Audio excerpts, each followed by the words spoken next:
Olá, meu amigo, minha amiga. Nunca o mundo do crime e família presidencial estiveram tão unidos, né? Toda hora tem um assunto e hoje foi a prisão do Queiroz. Eu só quero chamar a atenção de vocês que a gente não deve nutrir grandes esperanças que a casa caiu, essas coisas todas, porque o pessoal que está envolvido com o crime, de uma maneira geral, eles têm muita lealdade uns com os outros e tem um código de ética muito sólido, né, entre eles, né? Mas isso vai gerar uma instabilidade na família e isso vai gerar também a possibilidade de haver uma revelação e uma desmistificação de uma vez por todas da honestidade, da retidão, do combate à corrupção que a família Bolsonaro sempre se apresentou como protagonista, e a gente vai ver que era apenas uma grande cortina de fumaça que, quando você coloca uma lupa sobre a família, eles não podem ser considerados, né, nenhum tipo de referência moral, ética, republicana no nosso país. Então, para isso, terá algum efeito, né, pelo menos para alertar algumas pessoas, mas outras já estão totalmente dominadas pela ignorância. Elas não vão acreditar nem que o Queiroz dê detalhes de algumas transações criminosas, né? Então, eu acho que o aspecto aí, o mais importante será o aspecto político. O aspecto policial, eu não creio que a gente tenha grandes novidades além das que todo mundo já sabia. E a gente vai falar de outros assuntos muito graves aqui, assuntos que estão sendo escondidos ou não foram percebidos pela mídia. Mas eu quero comentar ainda os desdobramentos das maluquices do Bolsonaro. O jornal O Globo aqui está replicando que o Bolsonaro disse, né, que está chegando a hora. E aí isso gerou muitas repercussões. O Hélio Negão, o deputado Hélio Negão, de madrugada publicou um Twitter enigmático, tic-tac. E aí as redes bolsonaristas foram todas replicar o tic-tac. Está aqui o canal do professor Belei, tic-tac, tic-tac, a hora está chegando, dizendo que a hora do comunismo está chegando. O pessoal do Terça Livre também ficaram 1 hora e 49 minutos abordando a questão do tic-tac, todos eles em um ar assim misterioso, né, tipo Mr. M, que alguma coisa aconteceria, né, que o Bolsonaro tinha decidido chutar o pau da barraca. Aí eu vou aqui no Vista Pátria, também tic-tac, aí me chamou a atenção aqui que em cima do monitor do rapaz aqui tem a bandeirinha norte-americana, né? Esse pessoal adora os Estados Unidos. Para esse pessoal aí, esse pessoal andou vendo muito filme de cowboy quando era criança, e aí eles ficaram com a mente perturbada e acham que o Brasil tem que ser apenas mais uma estrela lá na bandeira norte-americana, e a gente tem que falar inglês. Para que ter soberania? Para que nossa pátria, né? O Vista Pátria deve ser Vista Pátria Americana, devia ter ali no canal do rapaz ali, né? Mas essa gente toda, eles estão entrando num redemoinho e quem está olhando de fora percebe algumas coisas estranhas, que é o caso nosso aqui, né? Primeiro de tudo, é muito interessante, muito engraçado ver que uma pessoa que fala mentiras, um estelionatário intelectual, e que fala coisas absolutamente bizarras, ele tem atrás de si um mundaréu de seguidores, dentre eles, né, esses seguidores, a família presidencial, o presidente da República. E ele diz coisas como essa aqui, é por isso que essa galera fica absolutamente incitada, né? Vamos lá. Está começando a entender pela primeira vez por que a mídia brasileira inteira escondeu durante 16 anos a existência do Foro de São Paulo. Não é porque fosse uma coisa sem importância, mas justamente ao contrário. É porque era um órgão monstruosamente poderoso que controlava praticamente toda a classe jornalística do Brasil, todas as nossas universidades, toda a classe dita artística e uma boa parte do parlamento, sem contar o tal STF. Para vocês avaliarem o poder de...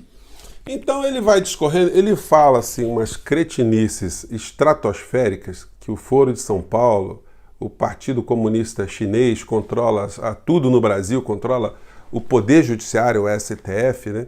E aí a horda sai acreditando nessas maluquices e começa a reproduzir, começa a cometer crimes, começa a se organizar, e agora estão com a Polícia Federal e a Justiça em cima deles. Isso me lembra muito a figura do Cabo Anselmo. As pessoas que gostam da história do Brasil se lembram muito do Cabo Anselmo, uma figura que tem mais destaque nessa fotozinha aqui. e ele foi um infiltrado das forças de repressão dentro do movimento dos marinheiros nos anos 60, aqui no país, né? E ele detectou todas as pessoas que tinham um comportamento mais rebelde, as pessoas que estavam ali reivindicando, que estavam a favor das reformas que estavam sendo propostas aqui no nosso país a favor do povo brasileiro, as pautas mais populares, mas que se conflitavam com os interesses norte-americanos no Brasil. Então ele estava infiltrado dentro desse movimento, ele insuflou as pessoas, ele encantou as pessoas foram se rebelando, foram se organizando e depois ele traiu todos eles, acabaram sendo presos, mortos, foram torturados e a repressão, gente, que houve dentro das Forças Armadas na época da ditadura militar foi a mais sangrenta que vocês nem têm ideia. Quando a gente fala em ditadura militar, muita gente acaba esquecendo que dentro das Forças Armadas houve uma repressão que foi muito mais dura do que aconteceu com os civis, em número, né, e intensidade também, né? Mas é uma página muito triste e me lembra muito essa linha, essa coincidência entre o comportamento do Cabo Anselmo e do Olavo de Carvalho, que foi membro do Partido Comunista também, né? Ele conhece essa história, ele foi contemporâneo dessa história. Olha, esse pessoal está seguindo o Cabo Anselmo deles, só que o Cabo Anselmo está nos Estados Unidos. O Cabo Anselmo deles não pode ser preso porque está lá. Vai ser difícil conseguir uma extradição porque ele também tem o green card. Lá teria que ser um crime muito evidente em relação a ele, né? Mas os caras que estão aqui, esses estão caindo que nem patinho na lagoa, né? Prestem atenção, porque vocês da direita que estão entrando nessa, vocês podem estar entrando numa arapuca anselmística do século XXI, né? E só vai restar a gente ficar rindo de vocês depois, né? O tic-tac que vocês estavam esperando, parece que o relógio, o cuco, deu uma quebrada federal, né? Gente, falando ainda de crime, Sara Geromini. Eu vi aqui a peça, a denúncia que foi feita pela Procuradoria da República em relação a Sara Geromini. E me chamou a atenção a total irregularidade do comportamento do Procurador da República, o senhor Frederico Lustosa de Mello. Porque todos nós no Brasil vimos os comportamentos da senhora Sara Geromini. Então tem uma coisa errada aí. O Procurador da República, ou ele prevaricou dolosamente, conscientemente. Prevaricar significa deixar de fazer um ato que ele tinha que fazer. Ou ele tem que ser afastado imediatamente e mandado para um banco de faculdade de direito do primeiro período para reaprender tudo de novo. Porque essa peça aqui que eu li, gente, ela tem um erro muito grotesco, porque os dois crimes que ele aponta em relação a Sara Geromini, que é o crime do artigo 141 e o artigo 147, eu até grifei aqui, não vai dar para vocês verem, né?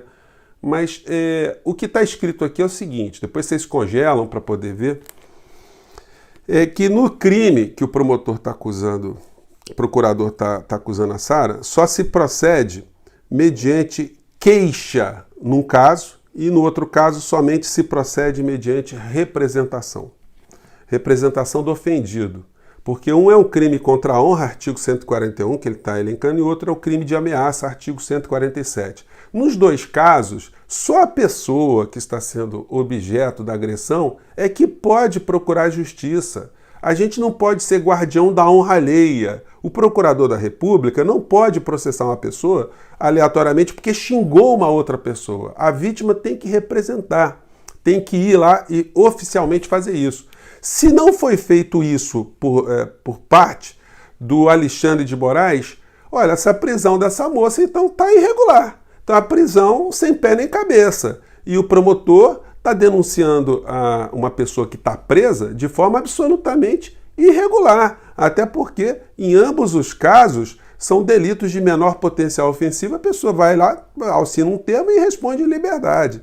Então tem uma coisa muito errada acontecendo aí. Ou esse procurador de justiça ele está agindo dolosamente, o procurador da República está agindo dolosamente e ele deve ser responsabilizado criminalmente e deve ser responsabilizado funcionalmente, ou ele simplesmente é um cara que desaprendeu tudo no direito e tem que sofrer também uma ação da corregedoria, da PGR, por conta desse tipo de comportamento, né? Então, não será surpresa se, com base nessa falha, nessa prevaricação possível do Procurador-Geral da República, um habeas corpus seja intentada a favor da moça e ela seja solta, né? Gente, então vamos aguardar o que vai acontecer. Enfim, estou sublinhando isso aqui porque os grandes meios de comunicação, os pequenos, deveriam ter pessoas da área do direito analisando essas coisas para quando eles fizessem as reportagens, eles estivessem com mais fundamentos, né, para perceber o que pode acontecer no meio dessa história toda. Vamos sublinhar 2 assuntos aqui para a gente finalizar, porque no Brasil, enquanto a gente está discutindo essas coisas todas, a gente vê que os jornais eles estão começando a colocar no rodapé as questões, né? Então aqui o jornal o Globo, que colocava a coisa da Covid na capa, hoje está colocando apenas um númerozinho aqui. Nós temos 46.665 mortos no Brasil e quase 1 milhão de contaminados. Gente, isso representa 622 aviões repletos de passageiros, aviões da Chapecoense, que caíram e mataram 46.665 pessoas até agora. Então, todo dia estão caindo aviões repletos de passageiros como o da Chapecoense. Mas vejam o tratamento distinto que os casos estão tendo no país. Em primeiro lugar, quando teve a morte do pessoal da Chapecoense, foi uma comoção no Brasil, a gente se condoeu com aquilo, todo mundo sofreu, os meios de comunicação fizeram uma abordagem profunda, querendo saber as causas, as razões e os responsáveis. Eu pergunto para vocês, os meios de comunicação estão apontando os responsáveis? Eles estão procurando saber o que está acontecendo? Não, eles só entrevistam as vítimas e as pessoas que estão sofrendo e os médicos que estão na linha de frente. Aborda a questão no mundo inteiro e o Bolsonaro não existe, o ministro da Saúde não existe, não são cobradas responsabilidades, a imprensa não vai para cima, não arranca do presidente um comportamento, o presidente está tendo um comportamento anti-ciência, anti-saúde, anti-organização, as organizações que preconizam, né, apontam caminhos para salvar pessoas e está passando tranquilamente, os aviões vão caindo e cada vez mais esses aviões estão tendo menos focalização no seu ponto correto, por as suas causas dos acidentes. Então é só vocês perceberem como o tratamento ele está bem distinto. E eu tenho reiterado várias vezes para vocês que isso está se dando no Brasil para esconder o assalto, né? E agora a gente chega na parte criminosa mais contundente do nosso papo de hoje. Enquanto isso tudo está acontecendo, a gente vê na matéria aqui no Infomoney, sempre rodapé. No Jornal o Globo hoje, na parte da economia, nem comentou nada, o Guedes nem aparece, mas Guedes alerta que recessão pode virar depressão, quer dizer, a recessão nossa ainda vai ficar pior ainda.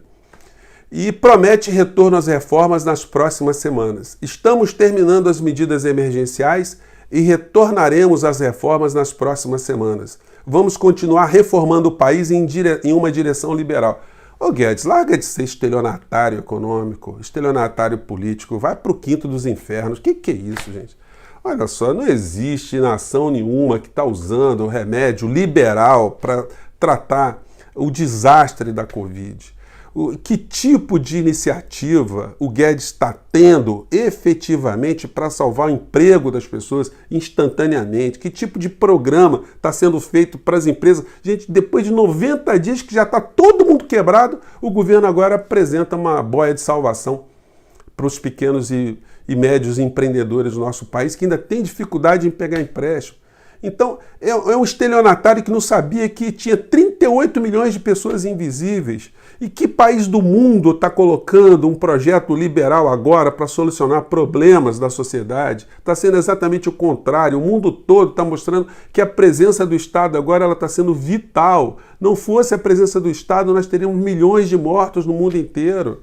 E aí veio o ministro utilizando desse momento trágico do nosso país, onde as pessoas não sabem para onde vão, para dizer que a gente tem que fazer reformas, porque senão a situação vai ficar muito mais grave, né? E, gente, isso é um estelionatário econômico, estelionatário político, um homem sem alma, porque, óbvio, né, também trabalhou na ditadura Pinochet, já que a gente falou em mortos, desaparecidos e torturados, serviu a um governo que esmagou o povo chileno, torturou o povo chileno para beneficiar grupos econômicos. O que a gente vai esperar de uma criatura como essa?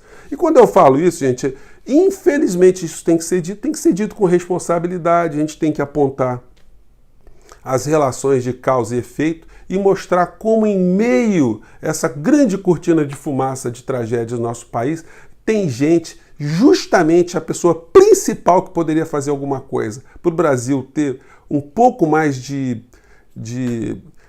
tranquilidade ou menos desespero. A gente tem exatamente uma figura ali que está agindo cada vez mais para aprofundar as angústias e a entrega da soberania nacional. Bom, pelo menos a gente tem esse espaço aqui, a gente vai continuar a falar. Gente, muito obrigado por vocês estarem com a gente até agora. Um grande abraço, até o próximo vídeo. Tchau!